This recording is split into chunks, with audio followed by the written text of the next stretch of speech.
హైదరాబాద్ లో కన్సల్టేషన్ మరియు 3500 రూపాయల colour Doppler test Avis hospitals లో ఉచితంగా పొందండి. Welcome to Suman TV. నేను మీ సుమన్ టీవీ నాగ్.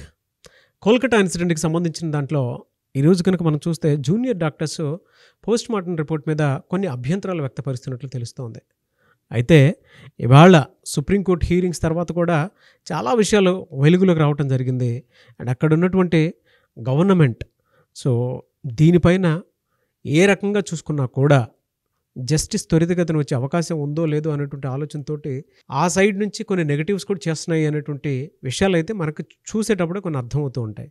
ఎందుకు ఇలా జరుగుతుంది, దీనికి సంబంధించినటువంటి వాటిలో వెనక హస్తం ఏముంది అని ఈరోజు మనతో పాటు హైకోర్టు అడ్వకేట్ రవీంద్రనాథ్ గారు ఉన్నారు. వారి మాట్లాడి తెలుసుకుందాం. నాగరాజు గారు, జస్టిస్ అభయ అని ఈ కేసు ఏదైతే గడిచిన కొద్ది 54 రోజులుగా ఈ కథనం ఏదైతే కంటిన్యూషన్ అవుతుందో, నిన్న నిరసనకారులకు కూడా ఉవ్వెత్తున వాళ్ళ యొక్క నిరసనలు కూడా తెలపడం జరిగింది. దీనికి సంబంధించి ఇప్పటివరకు ఉన్నటువంటి అప్డేట్స్ నేను మీతో పంచుకునే ప్రయత్నం చేస్తాను.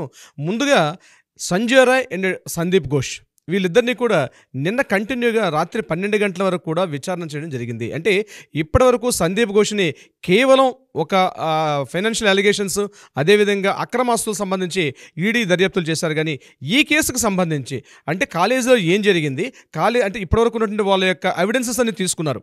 అంటే ఇందులో కాలేజీలో సందీప్ ఘోష్ యొక్క హస్తం ఉందని ఎప్పుడైతే కన్ఫర్మ్ చేసుకున్నారో, ఈ కేసుకు సంబంధించి జస్టిస్ అభయ సంబంధించి ఏం మార్పులు జరిగాయి, ఇతను చేసినటువంటి ప్రవర్తన ఏమిటంటే పూర్తిగా మనకు వెలుగులో రానప్పుడు కూడా ఎక్స్క్లూజివ్గా ఓన్లీ రాత్రి 12 గంటల వరకు కూడా సందీప్ ఘోష్ని ఈ విచారణ చేసినట్టుగా తెలుస్తుంది మనకి. దీని మీద సంజయ్ రాయ్ని మాట్లాడడం జరిగింది, సందీప్ ఘోష్ని కూడా మాట్లాడడం జరిగింది. ముఖ్యంగా అభిజిత్ మండల్ ఏదైతే తలా పోలీస్ స్టేషన్ అభిజిత్ మండలిలో కూడా మీకు అభిజిత్ మండలిలో జరిగినటువంటి డిస్కషన్ ఏం జరిగింది, మీకు ఎప్పుడైతే ఇన్ఫర్మేషన్ వచ్చిందో ఈ ఇన్ఫర్మేషన్ అభిజిత్ మండలికి మీరు ఎందుకు మాట్లాడాల్సి వచ్చింది, అభిజిత్ మండలికి మీకు జరిగినటువంటి ఈ డిస్కషన్స్ అంటే వాళ్ళ దగ్గర టోటల్ కాల్ డేటా మొత్తం తీసుకున్నారు కాబట్టి మీరు ఇలా ఎందుకు మాట్లాడాల్సి వచ్చింది అని సందీప్ ఘోష్ని డైరెక్ట్గా క్వశ్చన్ చేస్తుంటే, సందీప్ ఘోష్ కొన్ని ప్రశ్నలకు సమాధానం చెప్పడం జరిగింది, కొన్ని ప్రశ్నలకు సమాధానం చెప్పలేకపోయాడు. అయితే ఇతనికి తెలియకుండానే సందీప్ ఘోష్ మీద మరొక కీ పర్సన్ ఎవరో ఇన్వాల్వ్మెంట్ ఉందని మనం మొదటి నుంచి సస్పెక్ట్ చేస్తున్నాం. ఒక DNA పర్సన్ ఉన్నారని మనం ముందు నుంచి మాట్లాడడం జరిగింది. దానికి సంబంధించి మనకు కూడా కొన్ని విషయాలు వెలుగులోకి వచ్చాయి. దాన్ని నెక్స్ట్ ఎపిసోడ్లో మనం ఓన్లీ ఎక్స్క్లూజివ్గా డీకి సంబంధించి కొన్ని విషయాలు నేను మీకు వెలుగులో తీసుకొస్తాను. అయితే జరిగిన విషయాలు ఈ ఎపిసోడ్లో మనం మాట్లాడుకుంటున్నాం కాబట్టి దీనిలో సందీప్ ఘోష్కి ఎవరైతే ఇన్ఫ్లుయెన్స్ చేశారు, ఎవరి నుంచి ఇతనికి ఆదేశాలు అందాయి, ఏ ఆదేశాలకు అనుగుణంగా సందీప్ ఘోష్ అలా ప్రవర్తించాడు అంటే కేవలం తనకు ఇండివిజువల్గా తను మాట్లాడడం జరిగిందా, ఎవరి ఆదేశాలైనా తీసుకొని మాట్లాడడం జరిగిందా అన్న విషయం మీదే కంటిన్యూగా రాత్రి 12 గంటల వరకు, అంటే బుధవారం రాత్రి మంగళవారం ఉదయం మొదలుపెట్టారు 10 గంటలకి, కంటిన్యూషన్గా రాత్రి కంటిన్యూగా నాన్ స్టాప్గా 14 గంటల పాటు అతనికి ఇంటరాగేషన్ చేశారు సిబిఐ పోలీసులు. అంటే దర్యాప్తుని ఇంకా వేగవంతం చేసుకునే వెళ్ళే ప్రక్రియలో నిజంగా మన నిన్న మంగళవారం రాత్రి జరిగినటువంటి ఏదైతే దర్యాప్తు ఉందో డెఫినెట్గా మాత్రం కీలకమైన విషయాలు రాబట్టారు సిబిఐ వాళ్ళు. అంటే ఇప్పటివరకు జరపలేదా సార్, కాదు జరిపారు. అవన్నీ ఎవిడెన్స్ అన్ని కలెక్ట్ చేసుకొని పెట్టుకొని డైరెక్ట్గా క్వశ్చన్ ఫామ్ పెట్టుకొని సందీప్ ఘోష్ ఇంటరాగేట్ చేశారు. అదేవిధంగా సంజయ్ రాయ్ని కూడా ఇంటరాగేట్ చేశారు. సంజయ్ రాయ్ చెప్పేది సందీప్ ఘోష్ చెప్పేది కొంత విభేదించినట్టుగా ఉంది. అయితే ముందుగా మనం అనుకున్నట్టుగా సంజయ్ రాయ్ కేవలం అక్కడ వేరే పర్సన్ని సర్వీస్ చేయడానికి వెళ్ళలేదు, అభయని మర్డర్ చేసే విషయంలో కొంత కీలకమైన పాత్ర పోషించినట్టుగా కొన్ని విషయాలు మనకు వెలుగులోకి వచ్చాయి. అది ఎంతవరకు కన్ఫర్మేషన్ ఉంది మనం కన్ఫర్మేషన్ చేసుకొని చెప్దాం నాగరాజ్ గారు. దీనికి సంబంధించి ఇంకొకటి ప్రధాన విషయం ఏంటంటే పోస్ట్ మార్టం అటాప్సీ రిపోర్ట్. ఇక్కడ జూనియర్ డాక్టర్లు ఏదైతే ఇక్కడ నిరసన తెలుపుతూ ఉన్నారో ఇందులో భాగంగా నిన్న కొంతమంది జూనియర్ డాక్టర్లు వెలుగులోకి వచ్చి వాళ్ళ ఒక ఎవిడెన్స్ బయటికి ప్రెస్కి రిలీజ్ చేశారు. అందులో ఏంటంటే మేము అటాప్సీలో పార్టిసిపేట్ చేశాము, మా సంతకాలు కూడా ఉన్నాయి, మేము సంతకాలు పెట్టినటువంటి అటాప్సీ రిపోర్ట్ ఒకటి మనకు వచ్చింది. మన ఈ వీడియోతో పాటు అది కూడా ప్లే చేయండి నాగరాజు గారు. సో అటాప్సీ రిపోర్ట్ ఆ జూనియర్ డాక్టర్స్ ఏం చెప్పారంటే, మేము అక్కడ పార్టిసిపేట్ చేసాం. ఫోరెన్సిక్ డాక్టర్ డాక్టర్ అపూర్వ బిశ్వాస్ ఏదైతే మా యొక్క ఈ పోస్ట్ మార్టానికి నేతృత్వం వహించాడో అతని క్యాప్టెన్ ఆఫ్ హెడ్గా ఉన్నాడు. మాతో పాటు గైనిక్ డాక్టర్స్ 2 ఉన్నారు. అదేవిధంగా న్యూరాలజీ డాక్టర్స్ ఒక డాక్టర్ పార్టిసిపేట్ చేశారు. ఫోరెన్సిక్ సంబంధించి డాక్టర్ ఈ అపూర్వ బిశ్వాస్ పార్టిసిపేట్ చేశారు.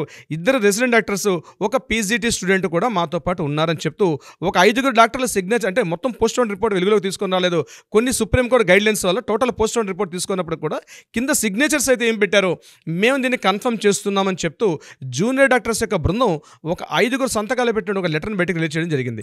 దేనికి ఈ విషయం గురించి మనం ఎందుకు మాట్లాడుకుంటున్నాం అంటే, పోస్ట్ మార్టం మేము చేసేటప్పుడు మాకు తెలియకుండానే చాలా ఫోర్స్ మా మీద ఉంది. అంటే యాక్చువల్గా ఒక పోస్ట్ మార్టం రిపోర్ట్ చేయాలంటే అట్లీస్ట్ మినిమం టు మినిమం ఒక 1 అవర్ తీసుకుంటాం మేము కంప్లీట్గా. కానీ 17 మినిట్స్లో టోటల్ అటాప్సీ మొత్తం కూడా కంప్లీట్ చేయడానికి మాకు త్వరితగతిన పూర్తి చేయమని చెప్పి మాకు పైనుంచి అపూర్వ విశ్వాసకు కూడా గైడ్లైన్స్ వచ్చిందని చెప్పి, దాని తగ్గట్టుగా మేము ఎప్పుడైతే లోపల అటాప్సీ చేస్తున్న రూమ్లో ఉన్నామో మాకు ఇమీడియట్గా తొందరగా చేయమని చెప్పి మాకు అపూర్వ విశ్వాస్ కూడా మమ్మల్ని ఫోర్స్ చేశాడు. అందుకని మేము ఇమీడియట్గా చెక్ లిస్ట్ అంటే మాకు రాసుకునేటప్పుడు అటాప్సీని చేసేటప్పుడు ఎలా ఉంటుందంటే, ఒకరు చెక్ చేస్తుంటారు. ఈ టోటల్ అటాప్సీ రిపోర్ట్ మొత్తం కూడా వీడియోగ్రఫీ చేశారు. అయినప్పటికీ కూడా ఒక టెస్ట్ చేస్తుంటే మేము ఇమీడియట్గా ఒక రిపోర్ట్ రాస్తూ ఉండాలి. It's a lengthy process. కానీ అయినప్పటికీ కూడా 17 నిమిషాల్లో మమ్మల్ని పూర్తిగా కంప్లీట్ చేయమని చెప్పి అపూర్వ విశ్వాస్ గారికి పైనుంచి ఒక ఆర్డర్స్ అందాయి.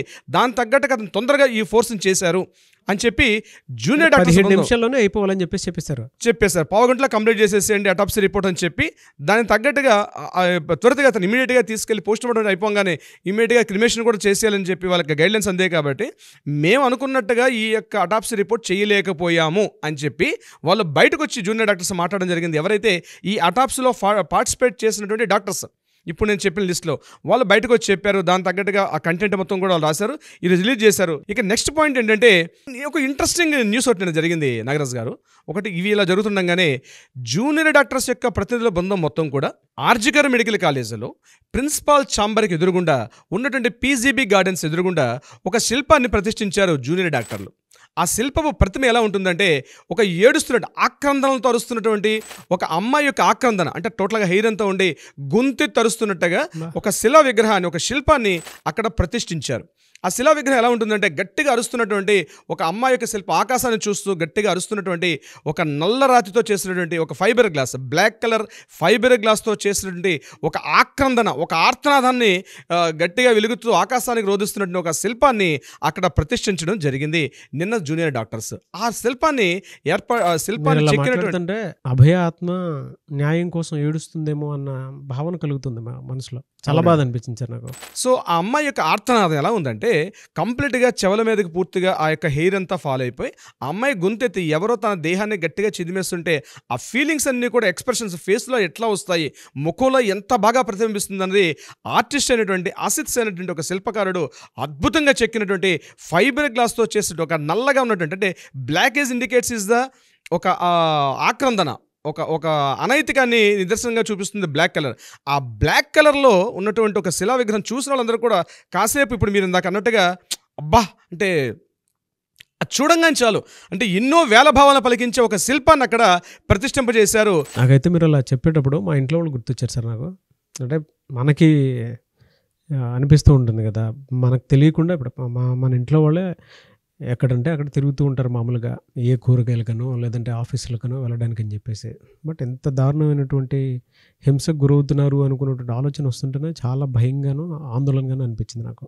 నిజం సార్, అసలు మనకి ఇలా అనిపించిందంటే ఎంటైర్ వెస్ట్ బెంగాల్ ఇంకా దారుణంగా రెస్పాండ్ అయ్యి ఉంటుంది అసలు దీని మీద.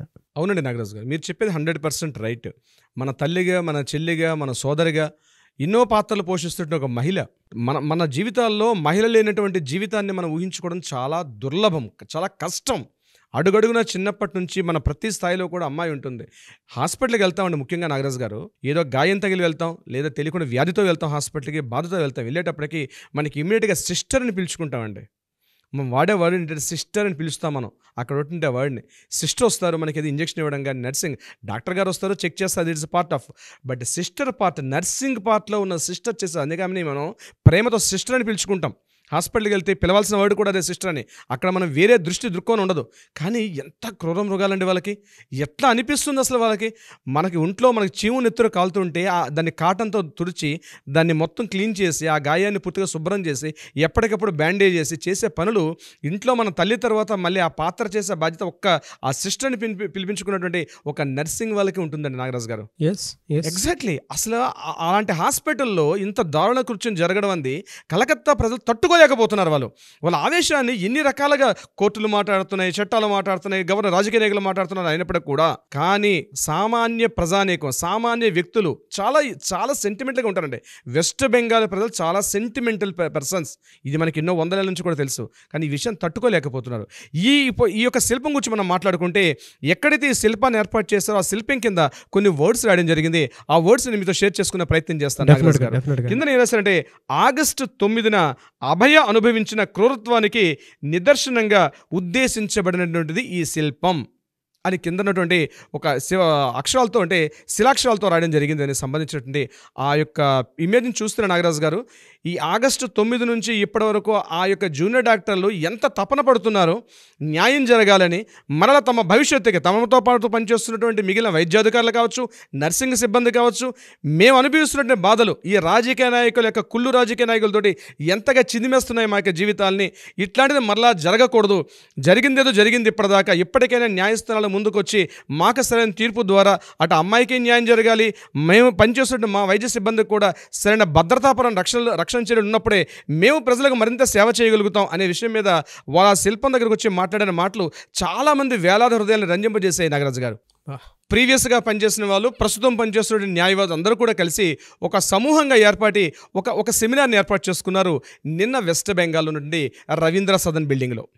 వీళ్ళకి చెప్పింది ఏంటంటే, రాష్ట్రంలో నాట్ ఓన్లీ వెస్ట్ బెంగాల్ కాదు, ఎక్కడైనా సరే, దేశంలో కావచ్చు, ఎక్కడైనా సరే న్యాయాధికారులు కావచ్చు, న్యాయవాదులు కావచ్చు, న్యాయాన్ని పోరాటం చేస్తారు, న్యాయాన్ని ప్రతిష్ఠింపజేస్తారు రాష్ట్రంలో శాంతి భద్రతల నిమిత్తం. ఎప్పుడైతే రాజకీయ వ్యవస్థ భ్రష్టు పట్టిపోతుందో అప్పుడు జ్యుడిషియరీ వ్యవస్థ దాన్ని న్యూట్రలైజ్ చేయడానికి పనిచేస్తుంది. కానీ ఈరోజు రాష్ట్రంలో పరిస్థితి ఏంటంటే, ప్రతి చిన్న విషయాన్ని రాజకీయ నాయకులు పరిపాలిస్తున్నారా, జ్యుడిషియరీ వ్యవస్థ పరిపాలిస్తుందా? జ్యుడిషియరీ వ్యవస్థ పరిపాలించే పరిస్థితి కాదు. ప్రతి విషయానికి ఈరోజు దేశంలో ఎంత సెన్సిటివ్ అయిపోయిందంటే, నాగరాజు గారు వాళ్ళు మాట్లాడిన మాటలు నేను చెప్తున్నాను, ఎంత సెన్సిటివ్ అయిపోయిందంటే ప్రతి చిన్న విషయాన్ని కూడా జ్యుడిషియరీ మీద ఆధారపడాల్సిన పరిస్థితి వచ్చేసింది. మనం ప్రతి విషయానికి రాజకీయ నాయకులు ఏం చేస్తున్నట్టు, మన ద్వారా ఎన్నుకున్నటువంటి నాయకులు, మంత్రులు, మినిస్టర్లు వీళ్ళు చేస్తున్న పని ఏమిటి? మేము చేయాల్సిన పని మేము ఎంతవరకు, ఎప్పుడైతే రాజకీయ నాయకులు తప్పుదో పడతాయి, ఎప్పుడైతే బ్యూరోక్రాట్స్ తప్పుదో పడితే వాటిని సమన్యాయం చేయడానికి ఉంటుంది జ్యుడిషియరీ వ్యవస్థ. కానీ జ్యుడిషియరీ వ్యవస్థ పరిపాలన ఎప్పుడు చేయదు. ఈ విషయాన్ని ప్రజలు గుర్తించాలి. కేవలం మేము దిశానిర్దేశం మాత్రమే చేయగలుగుతాం తప్పించి పరిపాలన చేసే పరిస్థితి మాది కాదు. కానీ రాజకీయ నాయకులు భ్రష్టత్వాన్ని పొందినప్పుడే ఇటువంటి అగాయిత్యాలు బయటకు వచ్చే వెలుగులోకి వస్తాయి. ఈ విషయాన్ని వాళ్ళు ఎందుకు మాట్లాడాల్సి వచ్చిందంటే, నాగరాజు గారు, ముఖ్యంగా ఈ సెమినార్ హాల్లో ఉన్నటువంటి న్యాయవాదులు ఎప్పుడైతే ఈ అభయ సంబంధించినటువంటి ఇష్యూ కంటిన్యూగా 53 రోజులుగా ఎప్పుడైతే డిస్కషన్ అవుతూ ఉందో, జూనియర్ డాక్టర్ల మీద, అంటే ప్రభుత్వ వ్యవస్థ, అంటే ఆల్రెడీ ఉన్నటువంటి గవర్నమెంట్ కాలేజీలో పనిచేస్తున్నటువంటి ప్రభుత్వ అధికారుల మీద, అదేవిధంగా పనిచేసే స్టూడెంట్స్ మీద మెమోస్ వెళ్తున్నాయి. స్టూడెంట్స్ని ఎగ్జామ్స్కి రానివ్వకుండా మీరు కానీ పార్టిసిపేట్ చేస్తే, అందులో నిరసనలో పార్టిసిపేట్ చేసిన అదేవిధంగా మీరు అభయకు సంబంధించి మీరు ఏ రకమైన కార్యకలాపాలు మీరు పార్టిసిపేట్ చేసినట్టయితే మిమ్మల్ని కాలేజీని సస్పెండ్ చేస్తున్నాం, మీకు ఎగ్జామ్స్లో పార్టిసిపేట్ చేయనివ్వం, మీకు ఎగ్జామినేషన్లో పాటు మిమ్మల్ని ప్రమోట్ చేసే అవకాశం కూడా లేకుండా మిమ్మల్ని అంటే ఒక దమన నీతి అంటారు చూసారా నాగరాజు గారు, అంత దమన నీతి ఈరోజు కూడా మమతా బెనర్జీ ప్రభుత్వం ఆ రాష్ట్రంలో ప్రవర్తిస్తుంది. ఒక పక్క సుప్రీంకోర్టు ఇంత దీన్ని సుమోటోగా తీసుకుని మాట్లాడుతున్నప్పటికీ, కలకత్తా హైకోర్టులో డిస్కషన్ అవుతున్నప్పుడు కూడా, సెల్డా కోర్టులో డిస్కషన్స్ అవుతున్నప్పుడు కూడా, దేశవ్యాప్తంగా ఉన్నటువంటి ఎంటైర్ టోటల్ ప్రజలందరూ కూడా ఈ ఇష్యూ గురించి మాట్లాడుకున్నప్పుడు కూడా, మమతా బెనర్జీ ఇప్పటికి కూడా ఒక రాష్ట్ర ఆరోగ్య శాఖ మంత్రిగా తన విధి విధానాలు చేయడం మానేసి పూర్తిగా స్టూడెంట్స్ ఎవరినైతే దమన నీతితో అంచే ప్రయత్నం చేస్తున్నారు తప్పించి వారికి ఒక దిశానిర్దేశం ప్రయత్నం చేయలేకపోతుంది. దీనికి ఉద్దేశించి ఈ యొక్క న్యాయవాదులందరూ మాట్లాడింది ఏంటంటే, రాష్ట్రంలో జ్యుడిషియరీ వ్యవస్థ కేవలం మేము దిశానిర్దేశం చేయగలుగుతాం, ఈ చట్టాలు ఎలా ఉన్నాయి న్యాయం చేయగలుగుతాం తప్పించి పరిపాలనా యంత్రాంగాన్ని మాత్రం చేసే డ్యూటీ మాది కాదు. ఇప్పటికైనా ప్రజలు తెలుసుకోవాల్సిన ఆవశ్యకత ఉంది. మమతా బెనర్జీ గారు ఇమీడియట్గా బయటకు వచ్చి ఈ విషయం మీద ఆరోగ్య శాఖ మంత్రిగా రిజైన్ చేసి బయటకు వచ్చి ఒక ముఖ్యమంత్రిగా కంప్లీట్గా శాంతి భద్రతలు ఎప్పుడైతే ఏర్పాటు చేయగలుగుతుందో ఈ విషయం అనేది అప్పుడు ఆగుతుంది, కొత్త చట్టాలు అమల్లోకి వచ్చే ప్రయత్నం చేస్తుందని చెప్పి న్యాయవాదులు మాట్లాడుకోవడం జరిగింది. నాగరాజు గారు, ఏదేమైనా దీనికి సంబంధించినటువంటి వాటిలో లోతుగా ఆలోచించాల్సి వస్తే మన మనోవేదన, మన సంబంధించినటువంటి ఎమోషన్స్ చాలా ఎక్కువ ఉన్నాయి. నేచర్లో ఆడవాళ్ళు అంటే ప్రకృతితో పోల్చి చూస్తాం మనం ఒక్కొక్క దేవతలాగా. దీనికి సంబంధించినటువంటి వాటిలో ఇక అమ్మవారి నవరాత్రులు కూడా నడుస్తున్నాయి కాబట్టి ఇంకా ఆవిడే చూసుకోవాలి ఏ విధంగా ఉంటుంది అనేది. ఏదైనా we want justice, we demand justice. Thank you so much Ravindranath గారు. Thank you so much Nagaraju గారు.